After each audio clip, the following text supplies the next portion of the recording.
Hey guys, it's Bernardo Escobosa with Think.Act.BE Realty Group, powered by Keller Williams.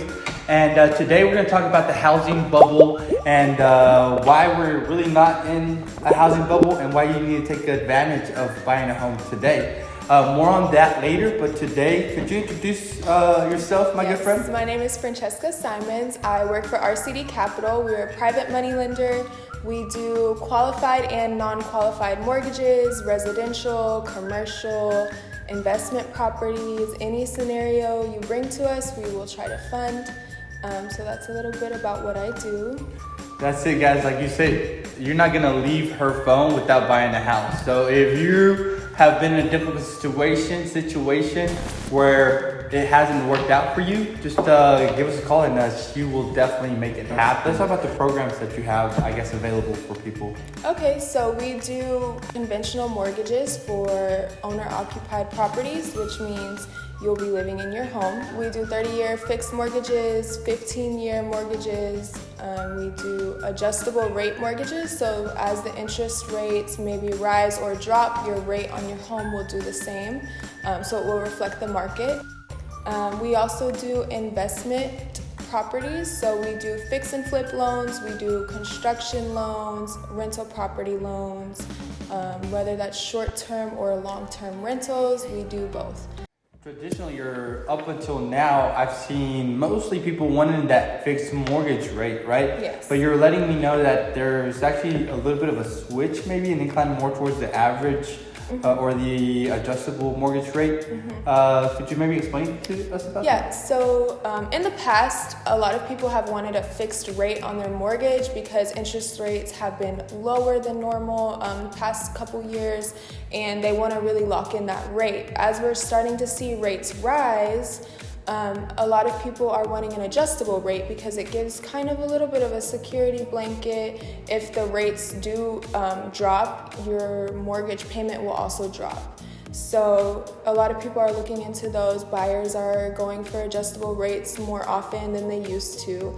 A lot of people are still doing fixed rate loans though, because historically, these interest rates are not that high compared to if you look at 5 or 10 years ago, it's kind of relatively the same. Like standard. It's been standard, right? Yeah. I mean, compared to last year, yes, the interest rates have gone up a lot, but from a historical standard, they have not. So, and she's right. Like if you look at in the past, you've had those. I mean, I know people up in the tens of interest rates, right? And so we needed a lot of help during last year, right? For the financial economic side. So we got help there, but then that with the inventory, right, kind of made the prices go up, right, of homes. So that's why we're now at that price increase. We've just stabilized the interest rates, though. You know, we are at a higher price of homes, but the interest rates have just kind of stabilized, is what I kind of see.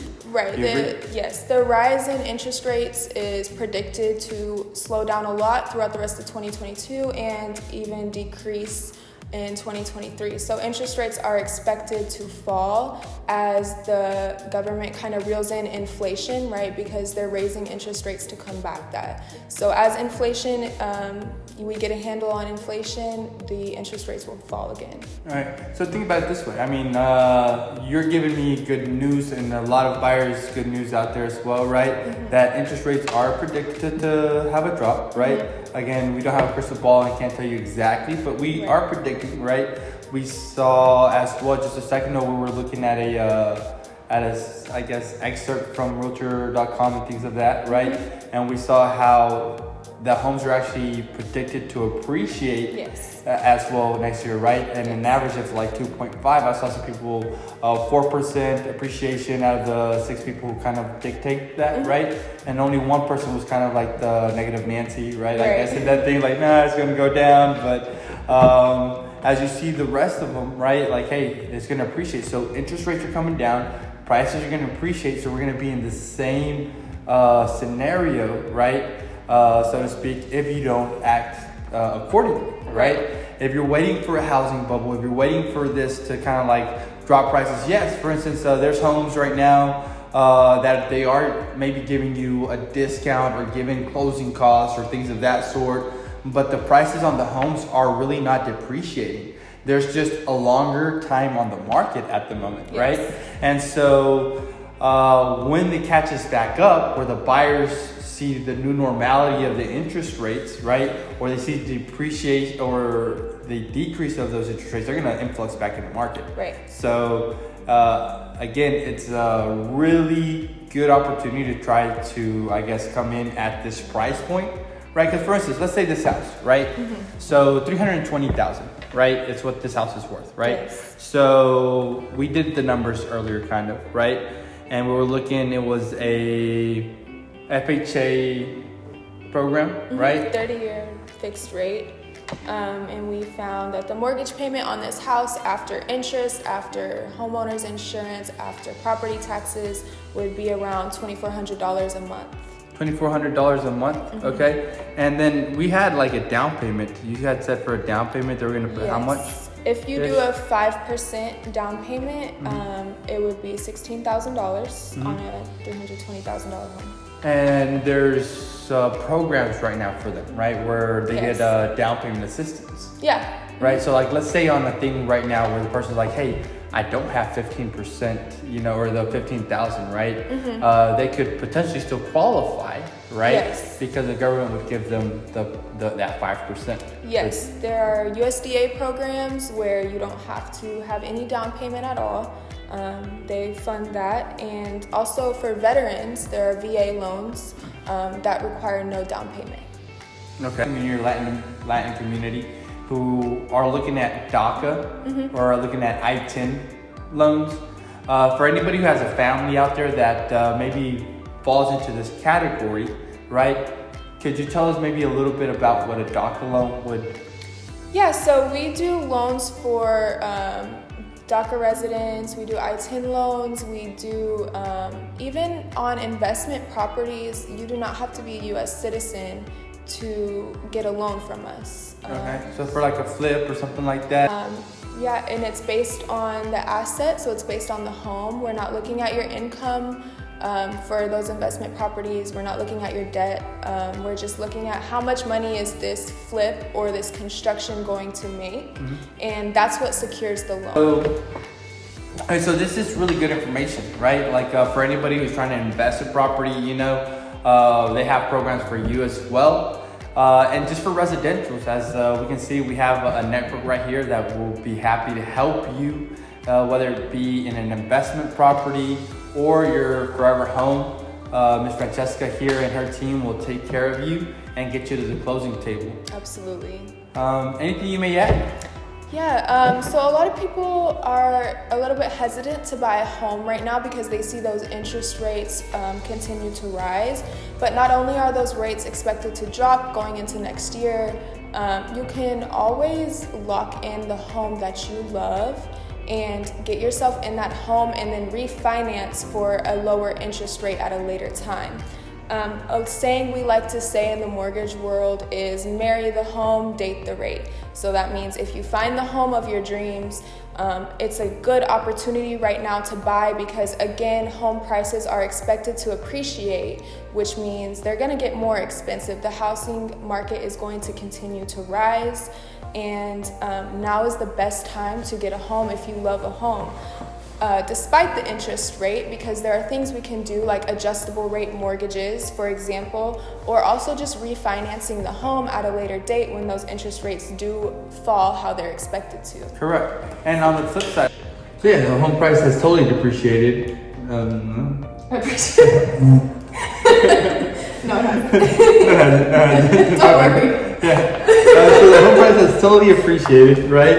And so that's another reason, like you're saying, right? Go ahead and take advantage of that because you, at the end of the day, can go ahead, rent twice, right? And so if you think about it, you were talking about how it could save you money long term. It can. What are you saying? So when you pay your mortgage, you can view it as a long-term investment because you're paying towards the equity of your home. So as the value of your home increases and your loan amount decreases, that pocket change is something that you can capitalize off of. Whether you plan on selling your home or not, if you do sell your home, that money is yours to keep. Even if you don't sell your home, you can always refinance it. You can get equity out of your home and take that money back. So a mortgage payment is actually kind of a long-term savings investment because you're paying off your loan and you're getting closer to paying off that house. As opposed to like rent, right? Like right now, let's say they do the 30-year fixed rate, Right. you know, their mortgage payment won't go up for 30 years as opposed to rent, you know. Will always start, Right. Right. And when you're paying rent, you are paying off your landlord's loan. So you're helping him get his equity, but you're not getting anything out of it. You're kind of just throwing money away. Whereas if you have your own mortgage, you're paying your own equity and you're putting money in your pockets long term. Correct. Like so pretty much in a quick scenario, you have a house, let's say you're paying, let's say $2,200.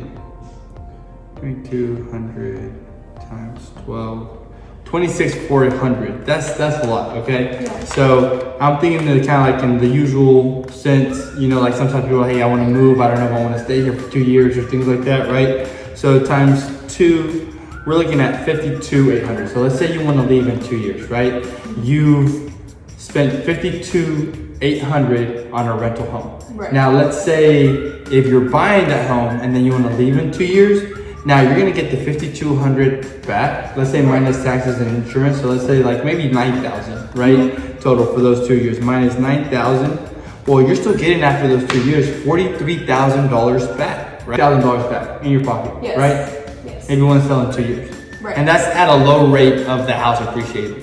And even if you don't plan on selling the house, like I said, there are options. You can get equity out of your home anyways. You can get an equity loan or an equity line of credit. So if you have $50,000 in equity in your home and you need that money, you always have the option to go get it and go refinance your home. Hey, well, there you have it. I mean, this is some great information, guys. If you're looking to buy a house, again, we're going to show you the house a little bit here in a second. And if you're looking for something similar to this and looking for financing and any of the programs sense to you and want to discuss further, or if there's other financial questions that you'd like to know about, give us a call, 903-413-2580. 214-755-2257. And we will get to you and get you on that journey. So, till next time, guys, think, act, be.